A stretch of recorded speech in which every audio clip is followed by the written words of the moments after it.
Bien, pues vamos a continuar. Y bueno, quisiera hacer un paréntesis en lo que venimos estudiando de la carta a los Romanos. Y quisiera que me acompañaran a el libro del profeta Amós.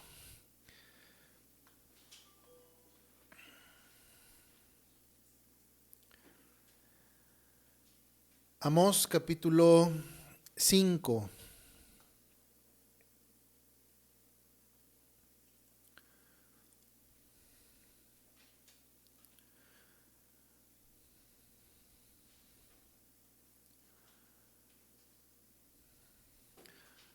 Y bueno, Amós lo vas a encontrar después de Oseas, Joel, ¿sí? Es parte de los profetas menores. Y bueno, vamos a ir al capítulo 5 y quisiera dar lectura a capítulo 5, versos 25 al 27. Amós 5, 25 al 27. Y dice así el pasaje: Me ofrecisteis sacrificios y ofrendas en el desierto en 40 años, oh casa de Israel. Antes bien, llevabas el tabernáculo de vuestro Moloc, Kiun, ídolos vuestros, la estrella de vuestros dioses que os hicisteis. Os haré pues transportar más allá de Damasco, ha dicho Jehová, cuyo nombre es Dios de los ejércitos. Y vamos a orar. Padre, te damos gracias por este día, por este tiempo aquí reunidos, Señor, y rogamos que tu palabra sea de edificación, sea una palabra, Señor, que nos ayude a poder evaluar el tiempo en el que estamos y que podamos, Señor, vivir de acuerdo a lo que tú dictas en tu palabra ley, Señor. Danos entendimiento, danos, Señor, guía para poder aplicar estos principios, para poder vivir en términos de esta fe, Padre. En el nombre de Jesús te lo pedimos. Amén. Y bueno, quise hacer un paréntesis porque creo que es importante hablar de lo que se vive el día de hoy, específicamente hoy, porque estamos todos ya pues enterados de que se llevarán a cabo unas votaciones el día de hoy para elegir jueces, para elegir ministros, magistrados, lo que llaman el nuevo poder judicial, ¿verdad? Y hay mucha controversia en relación a esto, si es bueno, si es malo, y definitivamente como cristianos debemos tomar una postura y saber qué es lo que Dios dice al respecto. Ahora, una de las grandes inquietudes sobre estas elecciones es que se está dejando de lado la carrera judicial, ¿sí? Entendamos como estos jueces o estos que quieren de alguna manera llegar a ocupar estos puestos por medio de pues ir haciendo sus pininos, ¿verdad? Se está dejando al lado esto, ¿sí? Y está siendo sustituido por un sistema de voto popular. Entonces el pueblo es el que va a decidir, es el que va a tomar la decisión prácticamente, ¿sí? Y esto en sí puede traer muchos problemas. ¿Por qué? Porque evidentemente cuando se abre esto a votación, pues es común que se politice, ¿sí? ¿Y qué llega a pasar? Que la gente pues dice, bueno, con el simple hecho de que yo cubra algunos requisitos mínimos, el resto será simplemente endulzar el oído del pueblo, tener tal vez algunos amigos influyentes para poder lograr, como cualquier otro puesto político, ¿verdad? Para lograr el cargo. Así que incluso grupos criminales, narcotraficantes, ¿sí? Podrán usar sus influencias ¿para qué? Para designar jueces, para designar magistrados, para designar estos hombres que de alguna manera estarán influyendo en la decisión de administrar la justicia, ¿sí? Ahora imagínense a dónde puede llegar esto. La Biblia designa un sistema parecido para designar jueces. El antecedente lo vemos en Éxodo 18, versos 13 al 20. Quisiera que pusiéramos atención para ver las características de qué es lo que la Biblia propone, ¿verdad?, para la elección de los jueces. Y dice así Éxodo 18, 13 al 20. Dice: aconteció que el día siguiente se sentó Moisés a juzgar al pueblo, y el pueblo estuvo delante de Moisés desde la mañana hasta la tarde. Viendo el suegro de Moisés todo lo que él hacía con el pueblo, dijo: ¿qué es esto que haces tú con el pueblo? ¿Por qué te sientas tú solo y todo el pueblo está delante de ti desde la mañana hasta la tarde?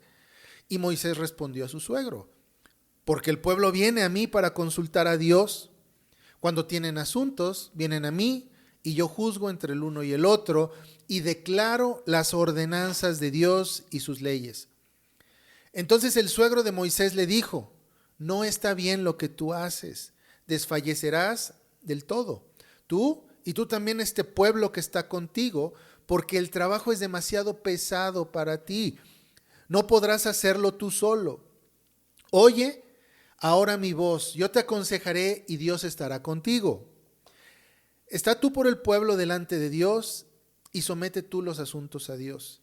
Y enseña a ellos, ¿sí?, las ordenanzas y las leyes, y muéstrales el camino por donde deben andar y lo que han de hacer. Entonces sí, la Biblia nos da el antecedente de escoger jueces. Es lo que el suegro de Moisés le propuso, ¿sí? ¿Quién tenía que escoger estos jueces? Moisés. Entonces apelamos de que esta persona que va a escoger los jueces tiene un criterio bíblico, ¿verdad? Un criterio apegado a la ley de Dios para escoger a estos jueces. Sin embargo, el principio detrás de esta medida es la de aplicar la justicia lo más pronto y eficientemente posible. Jueces locales que pudieran dar resoluciones justas y rápidas, así como un sistema de apelaciones que podría ir escalando hasta llegar a Moisés en los casos complicados, ¿sí? Ahora, un aspecto importante sobre la elección de los jueces en este pasaje de Éxodo 18 es que deberían estar basados ¿en qué? En el carácter y la ética de los candidatos. No hay que dejar pasar este punto importante. La elección de los jueces debería estar basado en el carácter y la ética de los candidatos. Y fíjate lo que dice el verso 21. Dice: además, escoge tú de entre todo el pueblo varones de virtud, temerosos de Dios, varones de verdad, que aborrezcan la avaricia, y ponlos sobre el pueblo por jefes de millares, de centenas, de 50 y de 10. Ahora, volviendo al tema que nos tiene aquí, hay una gran incertidumbre porque los candidatos de estas elecciones para muchos son desconocidos, ¿sí? Tal vez conocerás a algunos, ¿verdad? Tendrás noción de algunos, pero en sí son desconocidos, son completos desconocidos. ¿Cómo podría evaluar la gente por quién votar si el candidato no lo conoce? Y sobre todo si los requerimientos son mínimos. Viendo un poco acerca de estos requisitos, pues es contar con una licenciatura, tener un promedio mínimo de 8, ¿sí?, ser reconocido por haber llevado un trabajo honesto, ¿sí? Pero realmente, ¿cómo podríamos nosotros saber esto? ¿Cómo podríamos estar seguros de la reputación de estos candidatos? Es casi imposible. Ahora, en cuanto a las características de los jueces, en Éxodo 18 se menciona que deben de ser temerosos de Dios y varones de verdad. Y es interesante el término varones de verdad porque hace referencia a la integridad. Pero va mucho más allá de simplemente ser íntegro, ¿sí?, sino es una condición de decir siempre la verdad y de vivir de acuerdo a una norma moral de bueno y de malo, ¿sí? Entonces esta persona, un varón de verdad, es aquel que vive consistentemente con su fe. Es alguien que vive de acuerdo a un sistema moral. Ahora, esto ligado a la característica de ser temeroso de Dios, entendemos que este varón vive de acuerdo a qué ley, a la ley de Dios. Y declara que aborrece la avaricia, la maldad, pero ama la rectitud y la justicia.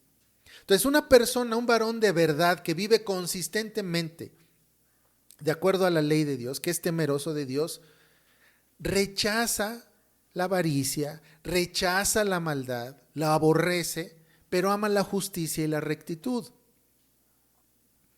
En cuanto a las recomendaciones éticas de los requisitos para jueces, magistrados, ¿bajo cuál norma se está evaluando entonces?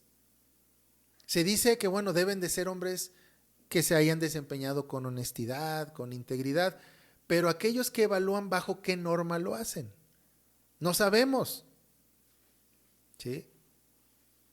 Uno de los requisitos también que se me hizo bastante interesante es que dice, no deben haber sido condenada o condenado por delito doloso con sanción privativa de la libertad. O sea, no debe de haber sido condenado o encarcelado por un delito doloso. Entonces, todo lo que está por debajo de eso, según estas normas, es permitido, tal vez, ¿no?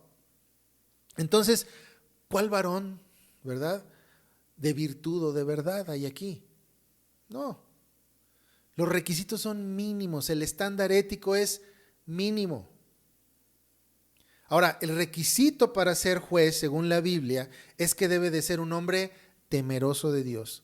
Esto significa que debe entender que va a rendir cuentas y que es responsable por el trabajo que él haga. Eso es un requisito, según los jueces que tenía que escoger Moisés. Un hombre temeroso de Dios, un hombre que reconozca que su autoridad no es última, que está sujeto a Dios como un siervo. Romanos 13, si recuerdas, ahora que lo vimos hace un par de meses, nos dice que el magistrado civil, o sea, el juez, es un servidor de Dios, es un ministro, y la palabra en griego dice es un diácono de Dios. Entonces está al servicio de Dios, al servicio de los intereses de Dios. Una persona que carezca de este sentido de responsabilidad y de subordinación a Dios no puede ser juez. Ahora, el punto de todo esto es que como cristianos debemos entender qué está en juego aquí. No solamente es una simple elección como cualquier otra, sino que implica aspectos importantes sobre el orden social. Ahora, mi intención no es tomar o que se tome una postura de derecha o conservadora, como seguramente muchos cristianos lo están haciendo. Y sobre todo, tomar una postura en contra del partido que está en el poder. Sino es entender la rebelión sistemática en la que se encuentra el mexicano. Una rebelión que ha traído juicio sobre toda la nación. De hecho, hay muchos pasajes que nos hablan acerca de la importancia de la justicia. La justicia es importante dentro del orden social de Dios. Éxodo 23, 6 al 8 nos dice, no pervertirás el derecho de tu mendigo en su pleito. De palabra de mentira te alejarás y no matarás al inocente y justo, porque yo no justificaré al impío. No recibirás presente, porque el presente ciega a los que ven y pervierte las palabras de los justos. Levítico 19:15, no harás injusticia en el juicio, no favorezcas al pobre ni honres al grande, con justicia juzgarás a tu prójimo. Entonces hay una clara declaración de no te guíes por los sentimientos, no te dejes sobornar, sino que la justicia debe de ser imparcial. Deuteronomio 16, 18 al 20 dice, no tuerzas el derecho y no hagas acepción de personas. La justicia seguirás. Deuteronomio 27, 19 dice, maldito el que pervirtiera el derecho del extranjero, del huérfano y de la viuda. Isaías 10, 1 al 2 dice: ay de los que dictan leyes injustas y prescriben tiranía, para apartar del juicio a los pobres y para quitar el derecho a los afligidos de mi pueblo. Miqueas 3, 9 al 11 dice: oíd ahora esto, jefes de la casa de Jacob, que abomináis el juicio y pervertís todo el derecho. Entonces, la justicia es una parte importante dentro del orden social de Dios. Ahora, nuestro pasaje en Amós capítulo 5, ¿sí? Nos habla justamente de esto, cómo el pueblo se alejó y pervirtió la justicia. Ahora, cuando el profeta Amós escribió este libro, y es importante entender el contexto en el que se encontraba Israel en este tiempo, ellos vivían bajo el reinado del rey Jeroboam II. Y la historia nos dice que Jeroboam llevó a Israel a un tiempo de prosperidad, ¿sí? A un tiempo, ¿sí?, en donde había económicamente tranquilidad, pero ¿a costa de qué? A costa de la justicia social.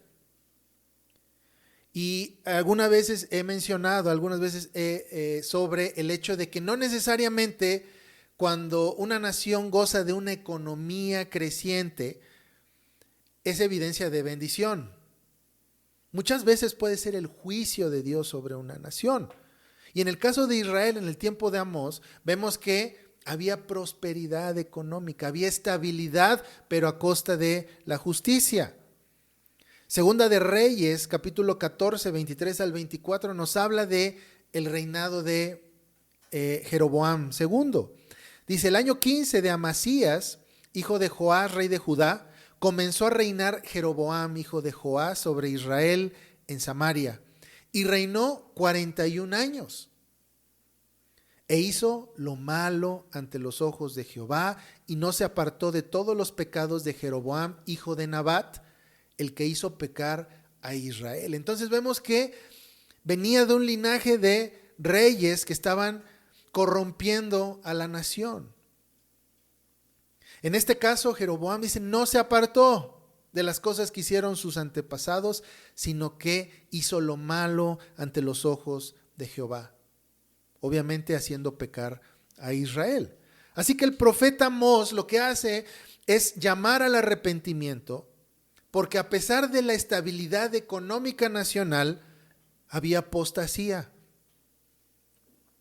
El pueblo vivía bajo una religión sincretista, ¿sí? Esto significa que no era una religión pura, sino era una religión mezclada con paganismo. Eso es el sincretismo. El sincretismo, como les mencioné hace un rato, es tomar lo mejor de dos mundos y unirlos, ¿sí?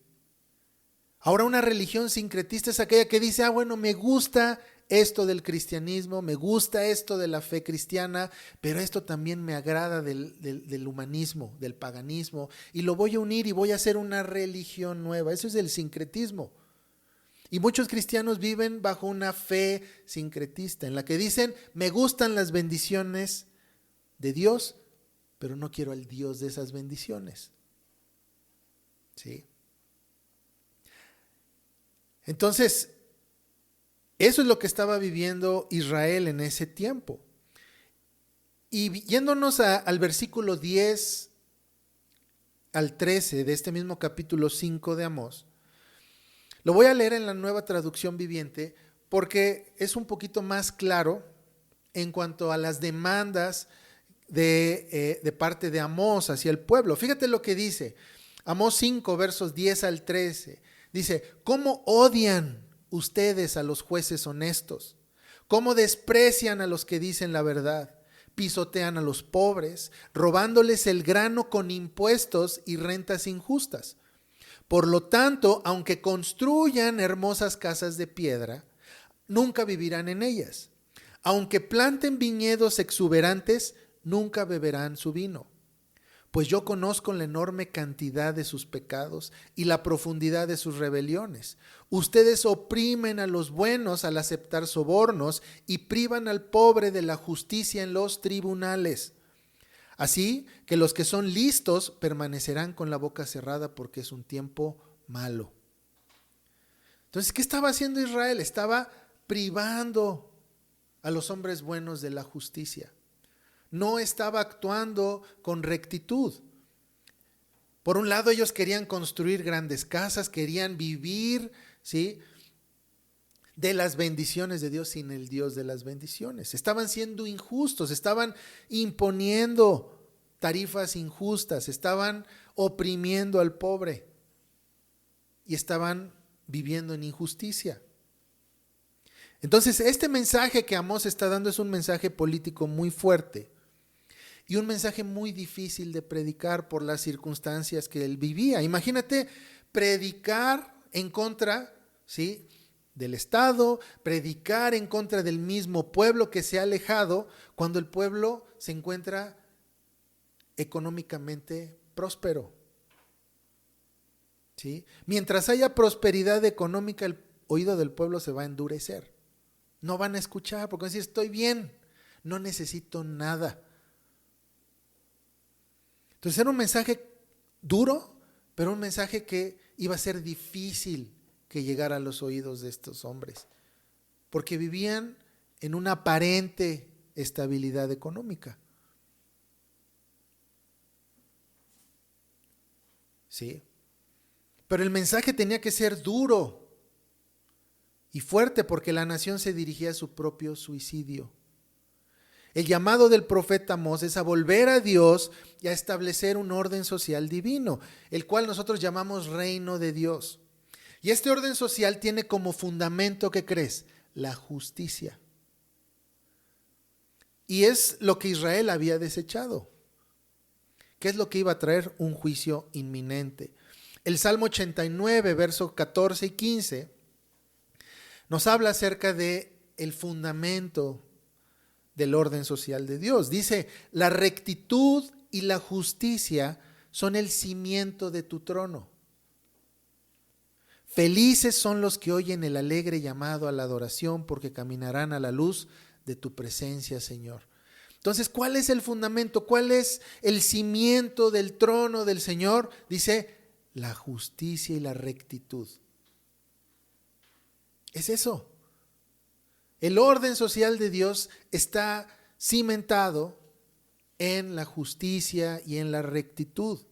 El quitar la justicia como el cimiento del orden social de Dios solamente va a traer caos y destrucción. Amós, el capítulo 5, ahora versos 16 y 17 dice, por tanto, fíjate lo que trae el rechazo de la justicia. Dice, por tanto, así ha dicho Jehová, Dios de los ejércitos, en todas las plazas habrá llanto. Y en todas las calles dirán, ay, ay, al labrador llamarán al lloro, y a endecha a los que sepan endechar. Y en todas las viñas habrá llanto, porque pasaré en medio de ti, dice Jehová. Esto nos debe hacer un eco de lo que sucedió en el juicio contra Egipto. Cuando el ángel del Señor, dice, pasó por en medio de Egipto, juzgando y tomando la vida de los primogénitos.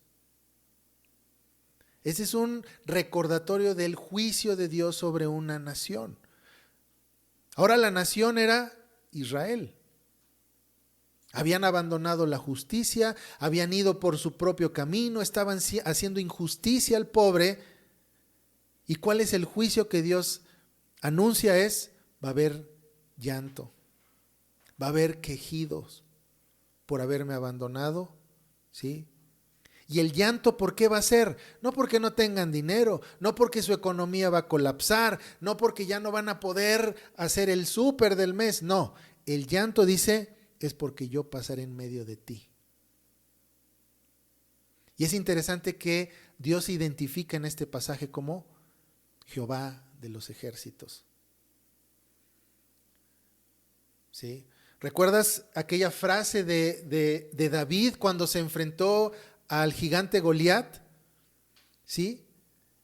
¿Qué fue lo que dijo? ¿Y quién es este filisteo incircunciso que ha provocado a los escuadrones del Dios viviente?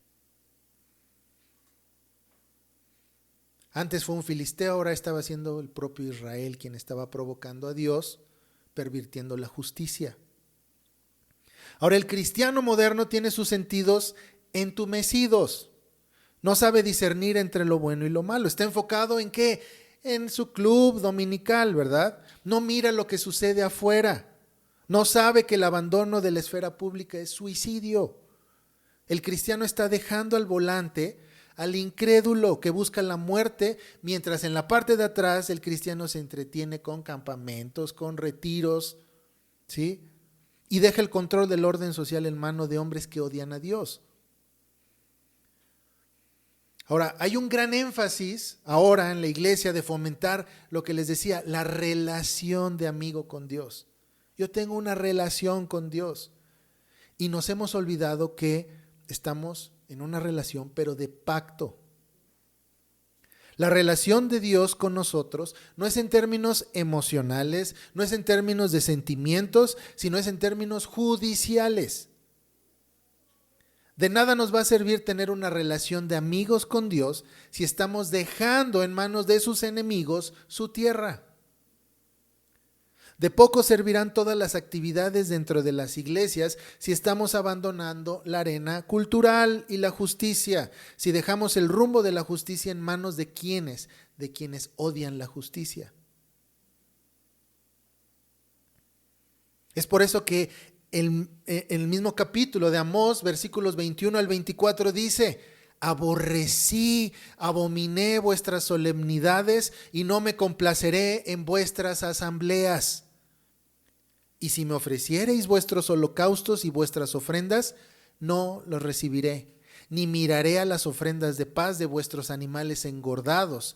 Quita de mí la multitud de tus cantares, pues no escucharé las salmodias de tus instrumentos. Pero corra el juicio como las aguas y la justicia como impetuoso arroyo. Fíjate qué va a hacer el Señor. Dice, me van a cantar, me van a invitar a sus asambleas, van a ofrecerme esto, van a ofrecerme los animales engordados, todo, ¿verdad? Este sistema de adoración supuesta, ¿verdad? Lo van a ofrecer y yo no voy a hacer caso, no los voy a escuchar. Aleja de mí tus cantos, son abominables para mí.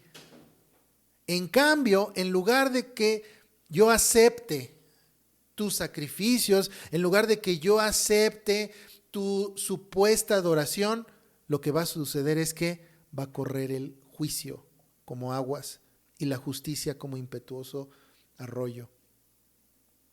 Este es el resultado de una fe sincretista, de una fe impura y rebelde, el juicio. Y eso es desgraciadamente lo que se practica el día de hoy en muchas iglesias. Una religión mezclada con paganismo, una religión mezclada con misticismo, una religión mezclada con o que hace pacto con los enemigos de Dios. Y continúa, ahora sí en el pasaje que leímos al inicio, en versos 25 y 27, cuando dice: ¿me ofrecisteis sacrificios y ofrendas en el desierto en 40 años, oh casa de Israel? Antes bien llevabais el tabernáculo de vuestro Moloc y Kiun, ídolos vuestros, la estrella de vuestros dioses que os hicisteis. Os haré pues transportar más allá de Damasco, ha dicho Jehová, cuyo nombre es Dios de los ejércitos. Ahora, Israel fue librado de Egipto, ¿sí? Pero Egipto no salió del corazón de Israel. Nos dice el pasaje que Israel en el exterior rendían culto a Jehová, pero el corazón estaba extraviado, ¿sí? La historia bíblica nos narra que Israel viajaba con el tabernáculo. El tabernáculo era una tienda, ¿verdad? ¿Sí? Que era transportada por los israelitas a través del desierto. El tabernáculo lo que representaba era el trono de Dios. Israel viajaba con el trono de Dios, viajaban con su rey, ¿sí? Sin embargo, este pasaje lo que nos indica es que aunque ellos llevaban físicamente el tabernáculo de Jehová, en el interior de sus corazones ellos cargaban con el tabernáculo de sus dioses paganos. Y menciona dos dioses, Moloc y Kiun. Y es interesante notar que estos dioses no eran dioses al azar o un par de dioses pues paganos cualquiera, ¿verdad? Sino que representaban mucho más. Representaban los pilares de un orden social impío. Y es interesante porque ya les he mencionado que la fe de una nación la podemos nosotros determinar o entender a través de dos aspectos importantes, que es su sistema educativo y su sistema judicial. Así es que nosotros podemos entender cuál es la fe de una nación o de una sociedad. Estos dos aspectos determinan la fe de dicha sociedad, el sistema judicial y el sistema educativo. Por un lado, Moloch era una deidad a la cual se le ofrendaba la vida de los niños. En nuestro tiempo, Moloch es la representación de la idolatría institucionalizada, el Estado, el ser receptor de los sacrificios infantiles, Moloch. Entonces podemos entender a Moloch como el sistema educativo moderno, que es justamente al Dios al que los padres entregan a sus hijos como sacrificio. Cuando Dios dice que los hijos son herencia de Jehová y la educación corre a cargo de los padres responsables, ¿qué es lo que hace el padre? Va y lo ofrece como sacrificio. El Estado es el que dice, tráemelos, yo los educo. Yo soy el único que puede educar a los hijos. Ni siquiera las propias madres pueden hacerlo. Yo lo voy a hacer. O tú, papá, estás certificado por mí, tú estás avalado por mí para educar a tus hijos. A ese punto ha llegado. Pero los padres dicen, aquí está mi hijo, te lo entrego. Por otro lado, nos menciona una deidad que es Kiun. Aunque se menciona poco de este Dios en la Escritura, salvo en el discurso de Esteban en Hechos 17, donde no usa el nombre de Kiun, sino usa el nombre de Renfán. Esta deidad es relacionada con el culto a Saturno. ¿Sí?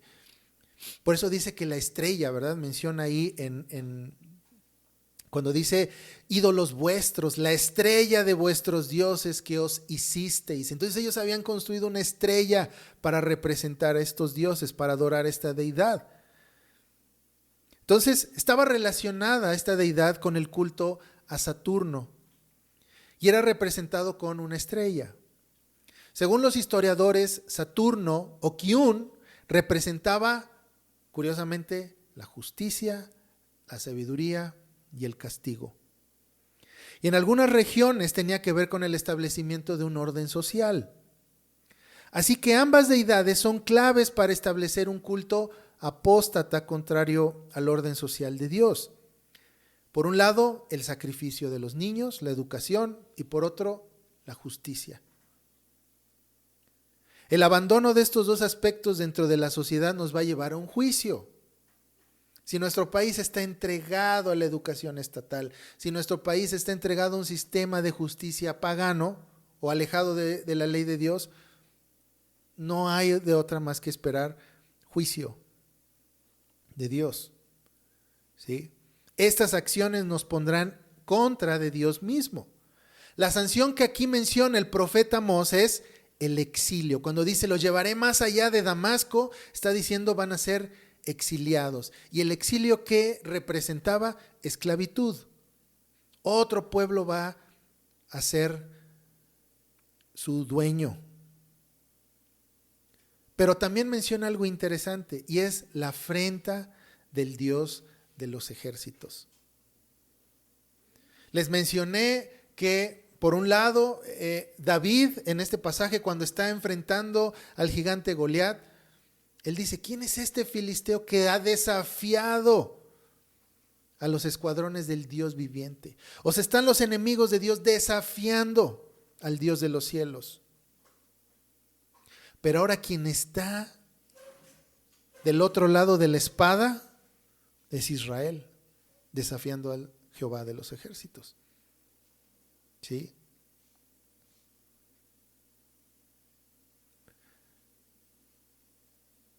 Créeme, no queremos estar en ese lado. El caos que reina ahora en nuestra nación no es por causa de la economía. Es que la economía y el programa y tal no es causa de la mala distribución de la riqueza, sino del abandono de la ley de Dios. El abandonar la justicia en manos de aquellos que odian a Dios, ¿sí? Volviendo al tema de las votaciones. Por ejemplo, ¿qué tipo de jueces podrá escoger un pueblo que no ama la ley del Señor? La democracia no es más que la forma en la que el pueblo talla a sus gobernantes. ¿Sí? Un pueblo impío escogerá gobernantes impíos. Un pueblo que no ama la justicia escogerá jueces injustos que aborrecen la justicia. Entonces esto va mucho más allá de decir vamos a tomar una postura de derecha, una postura en la que defendamos al INE y no sé qué. No, es una cuestión de quién es soberano. La justicia de quién es la que se va a aplicar. Ese es el punto central. No es si eres de tal o tal partido, eso da igual, porque el sistema judicial está corrompido. El sistema judicial es lo que está mal, porque apela a una ley diferente y al apelar a una ley diferente está apelando a un Dios diferente. Tomando esta analogía, aquí tomada de Amós, es decir, cargamos físicamente o exteriormente el tabernáculo de Dios, pero en el corazón cargamos el tabernáculo de Moloc y Kiun.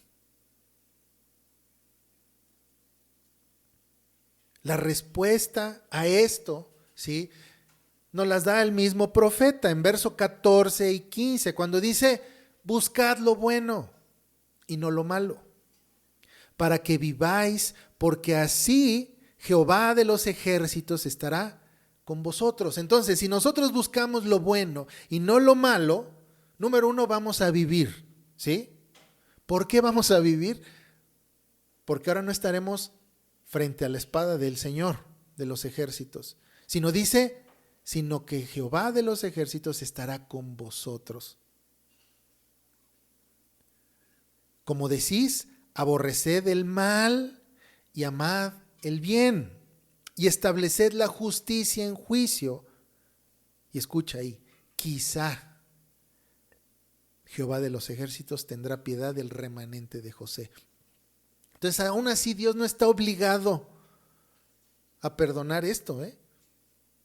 Quizá el Señor tenga misericordia y piedad del remanente. Entonces, es un problema grave en el que está la nación. Es un problema complicado de juicio. Se ha abandonado el sistema judicial bíblico y hemos abrazado el sistema judicial humanista. Ahora, cuando dice para que vivamos, no se refiere simplemente a que vivamos en este mundo así, sino para que vivamos pactualmente. ¿Sí? Cuando Adán se le advirtió que si comía del fruto del árbol de la ciencia del bien y el mal, dice, ciertamente morirás. Unos dicen, bueno, pues no murió, siguió viviendo, pero pactualmente murió. Y los efectos de esa muerte pactual los fue viendo a través de la vida y la historia. Cristo es el que restaura esto. Entonces, ¿nosotros qué tenemos que hacer? Dice, amar lo bueno, no lo malo, aborrecer la injusticia, aborrecer el mal, amar el bien, aplicar la justicia en el juicio. Y aún así, dice, quizá el Señor tendrá piedad. Entonces el Señor no nos debe la misericordia ni la piedad. Si actuamos mal, si abandonamos la justicia y se la entregamos a los incrédulos, bien merecemos morir. Eso es lo justo. Pero tenemos un Dios lleno de misericordia, de gracia, ¿sí? Y sabemos, ¿verdad?, que nos guarda y nos cuida por medio de su Hijo Cristo, gracias a su Hijo Cristo. Entonces, nos queda un camino muy largo para establecer cortes judiciales cristianas. Pero, ¿qué es lo que nos recomienda el profeta? Necesitamos empezar por amar la justicia, la verdad, lo bueno, vivir en términos de fe y justicia. Recuerda que los cambios no son nunca de arriba hacia abajo, sino de abajo hacia arriba. Dios está con su remanente fiel. Y todo este sistema corrupto, de justicia corrupto, tiene una fecha de caducidad. Pero entonces nos toca empezar a construir y aplicar la justicia en el juicio. ¿Qué tenemos que hacer? Instruir a los que podamos en la ley de Dios. Nos toca vivir consistentemente con lo que habla la palabra de Dios. Eso es lo que nos toca hacer. Sabemos de antemano que estos sistemas de incrédulos, estos sistemas paganos van a caer en algún momento en la historia. Eso es un hecho, porque son insostenibles por la injusticia. La injusticia no puede ser un buen fundamento de un orden social. Va a caer. El Imperio Romano, el imperio más fuerte de la historia, ¿sí? Cayó, ¿por qué? Porque no estaba cimentado en la justicia, sino en la injusticia. De tal modo que los mismos ciudadanos romanos acudían a quien crees para justicia, a los cristianos. Los cristianos eran aquellos que aplicaban la justicia porque tenían la ley de Dios en sus manos. Eran los que podían aplicar juicios justos. Mientras Roma colapsaba, el Imperio Romano colapsaba, el cristianismo crecía. ¿Por qué? Porque estaban siendo fieles a esto. Aplicaban la justicia. Entonces, es tiempo de hacer lo mismo. La historia, de alguna manera, nos ha enseñado esto, que estos órdenes paganos, humanistas, colapsan al cabo de cierto tiempo, porque son insostenibles. Ningún orden social puede vivir mucho tiempo si está fundamentado en la injusticia, ¿sí? En el robo, ¿sí? No puede subsistir por mucho tiempo, va a caer. Entonces, ¿qué es lo que nos toca hacer? Empezar a establecer la justicia en nuestras comunidades, empezar a vivir en términos de la justicia que Dios demanda, y a su debido tiempo Dios va a traer bendición. Entonces necesitamos como cristianos entender y evaluar todo este sistema de que mira, es un nuevo poder judicial y esto nos va a beneficiar. No, por más de que haya el punto de esto es que quieren las bendiciones de Dios sin el Dios de las bendiciones. Vamos a aplicar justicia sin el Dios de la justicia. Vamos a hacer las cosas a nuestra manera, cumpliéndose lo que dice el Salmo 2. Cortemos de nosotros sus cuerdas. Pero el único lugar a donde nos va a llevar esto es al juicio de Dios, a ponernos frente a la espada del Señor. Y eso no lo quieres. Queremos estar con el Señor, que el Señor sea nuestro cuidador, que sea aquel que pelea la batalla por nosotros, no contra quien pelea. Y esa es la posición en la que se pone en esta ocasión el mexicano al decidir, vamos a poner los términos de lo que debe de ser justo. Vamos a poner a nuestros propios jueces. Entonces, si te fijas, haciendo un paralelo con lo que leímos en Éxodo 18, este sistema judicial no es para beneficio del pueblo. Va a ser la ley ahora, la herramienta para que estas personas pues, puedan llevar a cabo sus fechorías o beneficiar al mejor postor, ¿verdad? No lo digo porque le sepa yo algo, lo digo porque así es el corazón humano cuando se aleja de Dios, eso es. Entonces, que Dios nos guarde, que Dios nos cuide y oremos, ¿verdad? Porque Dios pues juzgue y nos guarde. Vamos a orar. Padre, te damos gracias por tu palabra, Señor, porque encontramos aplicaciones a nuestro día a día, Señor. Y, Señor, te pedimos perdón por haber abandonado, Señor, el llamado de establecer la justicia como iglesia, Señor, el haber sido pasivos y permitir que tus enemigos sean aquellos que dicten las leyes, Señor, que sean los que legislen. Pero sabemos, Padre, que tú vas con nosotros, que tú, incluso en estas situaciones de juicio, Señor, tú estableces tu reino y confirmas, Señor, tu trono.